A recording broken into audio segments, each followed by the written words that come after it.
নমস্কাৰ ষ্টাৰ্ছৰ প্ৰেজেন্স টাইমে big breaking এমত্তত 3 আগষ্টৰ পৰা ৰাজ্যৰ লাখ লাখ অৰুণোদয় হিতাধিকাৰীৰ একাউণ্টত ধন সোমাব আৰু যোগ্য হিতাধিকাৰীয়ে এবাৰ ধন লাভ কৰিব, কিন্তু অযোগ্য হিতাধিকাৰীৰ নাম অৰুণোদয় আঁচনিৰ পৰা কৰ্তন কৰা হ'ব। যিসকলৰ চাৰিচকীয়া বাহন আছিলে, যিসকল অযোগ্য হিতাধিকাৰী, যিসকলৰ ঘৰত চৰকাৰী চাকৰি আছে, তেওঁলোকৰ নাম কৰ্তন কৰা হ'ব অৰুণোদয় হিতাধিকাৰী আঁচনিৰ পৰা আৰু যোগ্য হিতাধিকাৰীয়ে লাভ কৰিব অৰুণোদয় আঁচনিৰ ধন। ৰাজ্যৰ লাখ লাখ মহিলা অৰুণোদয় হিতাধিকাৰীৰ বাবে এই মুহূৰ্তত আটাইতকৈ গুৰুত্বপূৰ্ণ ডাঙৰ খবৰ। সমস্যা জনাইছো মুহূৰ্তত বিগ ব্ৰেকিং এই মুহূৰ্তত জনাইছো 3 আগষ্টৰ পৰা ৰাজ্যত পুনৰ আৰম্ভ হ'ব অৰুণোদয় আঁচনি।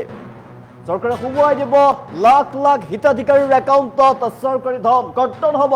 বহু যোগ্য হিতাধিকাৰীয়ে লাভ কৰিব, বহু অযোগ্য হিতাধিকাৰীৰ নাম কৰ্তন হ'ব আঁচনিৰ পৰা। যিসকল যোগ্য হিতাধিকাৰীয়ে বৰ্তমানে আঁচনি পোৱা নাই, তেওঁলোকৰ নাম অন্তৰ্ভুক্ত হ'ব, কিন্তু অযোগ্য হিতাধিকাৰীৰ নাম আঁচনিৰ পৰা কৰ্তন কৰাৰ সিদ্ধান্ত গ্ৰহণ কৰিছে চৰকাৰৰ ফালৰ পৰা। অৰুণোদয়ৰ অভাৱ অভিযোগৰ বাবে নিযুক্তি দিয়া হ'ব অৰুণোদয় সাৰথী। অৰুণোদয় সাৰথীৰ জৰিয়তে সকলোবিলাক খেলি মেলি দূৰ কৰিব পাৰিব কোনো যোগ্য দৰিদ্ৰ লোকে। যদি অৰুণোদয় পোৱা নাই তেনেহ'লে অভিযোগ উত্থাপন কৰিব পাৰিব। যদি অৰুণোদয় আঁচনিত টকা নোসোমায় তেন্তে দিব পাৰিব অভিযোগ। প্ৰতিগৰাকী যোগ্য হিতাধিকাৰীয়ে আঁচনিৰ ধন লাভ কৰিব। ৰাজ্যৰ লাখ লাখ মহিলাৰ বাবে এই মুহূৰ্তত আটাইতকৈ ডাঙৰ খবৰ।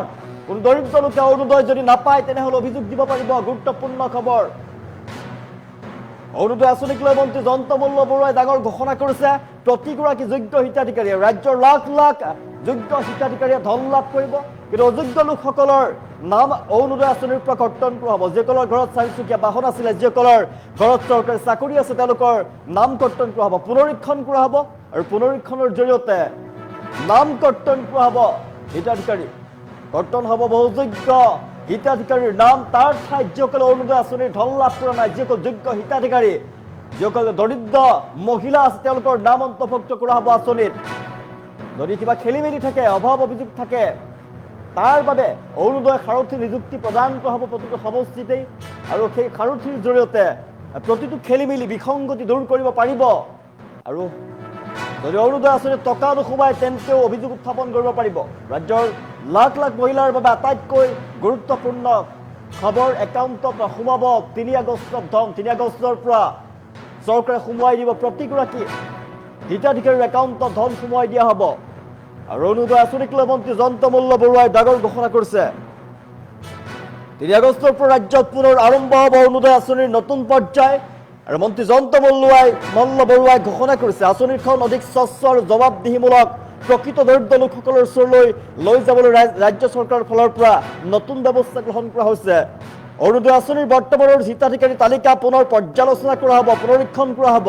এই পৰ্যালোচনাৰ সময়ত যিসকল ব্যক্তি আঁচনিৰ নিৰ্ধাৰিত যোগ্যতাৰ ভিতৰত নপৰে, ইতিমধ্যে আৰ্থিকভাৱে সক্ষম হৈ পৰিছে, তেওঁলোকৰ ঘৰত চাকৰি আছে, 4খনকৈ গাড়ী আছে, তেওঁলোকৰ নাম তালিকাৰ পৰা কৰ্তন কৰা হ'ব।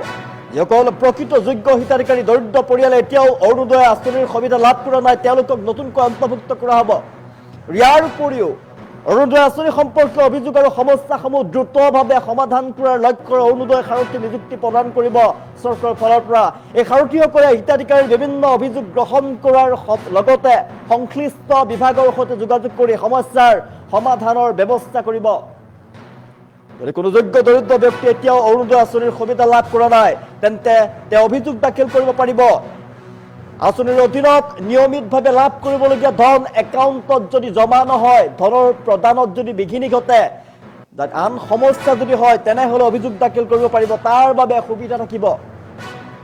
চৰকাৰে স্পষ্টভাৱে কৈছে অৰুণোদয় আঁচনিৰ উদ্দেশ্য প্ৰকৃত দৰিদ্ৰ আৰু আৰ্থিকভাৱে দুৰ্বল যিসকল পৰিয়াল, সেই পৰিয়ালসমূহক সহায় কৰা। নতুন পৰ্যায়ত কোনো যোগ্য হিতাধিকাৰী যাতে বঞ্চিত নহয়, তাৰ বাবে অযোগ্য ব্যক্তি যাতে আঁচনিৰ সুবিধা গ্ৰহণ কৰিব নোৱাৰে, তাৰ বাবে বিশেষ গুৰুত্ব প্ৰদান কৰিব চৰকাৰৰ ফালৰ পৰা। 3 আগষ্টৰ পৰা আৰম্ভ হ'ব অৰুণোদয় আঁচনি। এই প্ৰক্ৰিয়াৰ জৰিয়তে অৰুণোদয় আঁচনি অধিক স্বচ্ছ, ফলপ্ৰসূ আৰু জনমুখী কৰি তুলিব।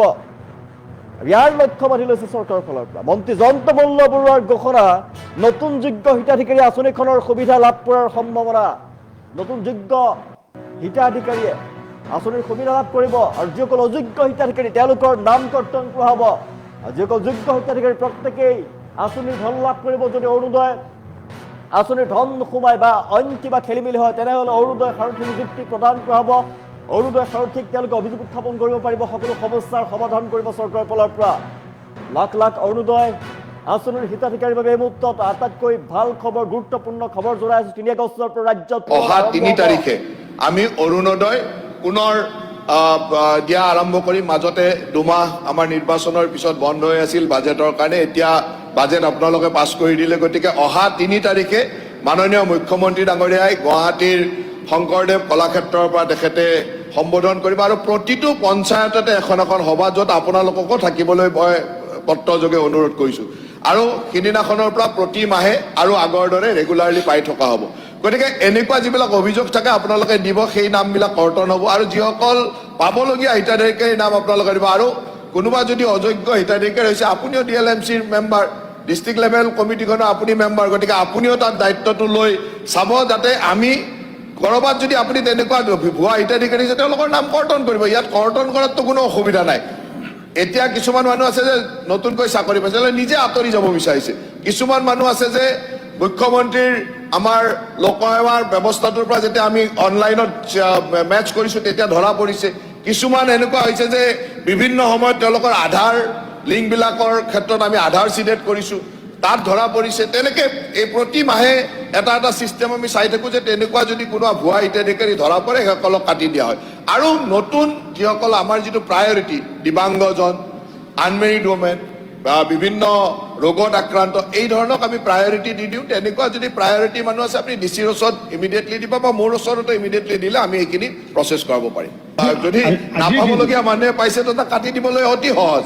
আপুনি আজিয়ে দি দিব, মই আজিয়ে ভেৰিফাই কৰিব দিম, কালিলৈকে ৰিপৰ্ট আহিব, ইমিডিয়েটলি কাটি দিম। অহা ৩ তাৰিখে আমি অৰুণোদয় পুনৰ দিয়া আৰম্ভ কৰিম। মাজতে দুমাহ আমাৰ নিৰ্বাচনৰ পিছত বন্ধ হৈ আছিল বাজেটৰ কাৰণে, এতিয়া বাজেট আপোনালোকে পাছ কৰি দিলে। গতিকে অহা ৩ তাৰিখে মাননীয় মুখ্যমন্ত্ৰী ডাঙৰীয়াই গুৱাহাটীৰ শংকৰদেৱ কলাক্ষেত্ৰৰ পৰা তেখেতে সম্বোধন কৰিব আৰু প্ৰতিটো পঞ্চায়ততে এখন এখন সভা, য'ত আপোনালোককো থাকিবলৈ মই পত্ৰযোগে অনুৰোধ কৰিছোঁ। আৰু সিদিনাখনৰ পৰা প্ৰতি মাহে আৰু আগৰ দৰে ৰেগুলাৰলি পাই থকা হ'ব। গতিকে এনেকুৱা যিবিলাক অভিযোগ থাকে আপোনালোকে দিব, সেই নামবিলাক কৰ্তন হ'ব আৰু যিসকল পাবলগীয়া হিতাধিকাৰীৰ নাম আপোনালোকে দিব। আৰু কোনোবা যদি অযোগ্য হিতাধিকাৰী হৈছে, আপুনিও DLMCৰ মেম্বাৰ, ডিষ্ট্ৰিক্ট লেভেল কমিটিখনৰ আপুনি মেম্বাৰ, গতিকে আপুনিও তাত দায়িত্বটো লৈ চাব যাতে আমি ক'ৰবাত যদি আপুনি তেনেকুৱা ভুৱা হিতাধিকাৰী আছে তেওঁলোকৰ নাম কৰ্তন কৰিব। ইয়াত কৰ্তন কৰাততো কোনো অসুবিধা নাই। এতিয়া কিছুমান মানুহ আছে যে নতুনকৈ চাকৰি পাইছে, নিজে আঁতৰি যাব বিচাৰিছে। কিছুমান মানুহ আছে যে মুখ্যমন্ত্ৰীৰ আমাৰ লোকসেৱাৰ ব্যৱস্থাটোৰ পৰা যেতিয়া আমি অনলাইনত মেচ কৰিছোঁ তেতিয়া ধৰা পৰিছে। কিছুমান এনেকুৱা হৈছে যে বিভিন্ন সময়ত তেওঁলোকৰ আধাৰ লিংকবিলাকৰ ক্ষেত্ৰত আমি আধাৰ চিডেট কৰিছোঁ, তাত ধৰা পৰিছে। তেনেকৈ এই প্ৰতি মাহে এটা এটা ছিষ্টেম আমি চাই থাকোঁ যে তেনেকুৱা যদি কোনোবা ভুৱা হিতাধিকাৰী ধৰা পৰে সেইসকলক কাটি দিয়া হয়। আৰু নতুন যিসকল আমাৰ যিটো প্ৰায়ৰিটি, দিব্যাংগজন, আনমেৰিড ওমেন বা বিভিন্ন ৰোগত আক্ৰান্ত, এই ধৰণক আমি প্ৰায়ৰিটি দি দিওঁ। তেনেকুৱা যদি প্ৰায়ৰিটি মানুহ আছে আপুনি DCৰ ওচৰত ইমিডিয়েটলি দিব বা মোৰ ওচৰতো ইমিডিয়েটলি দিলে আমি এইখিনি প্ৰচেছ কৰাব পাৰিম। যদি নাপাবলগীয়া মানুহে পাইছে তো তাক কাটি দিবলৈ অতি সহজ। আপুনি আজিয়ে দি দিব, মই আজিয়ে ভেৰিফাই কৰিব দিম, কালিলৈকে ৰিপৰ্ট আহি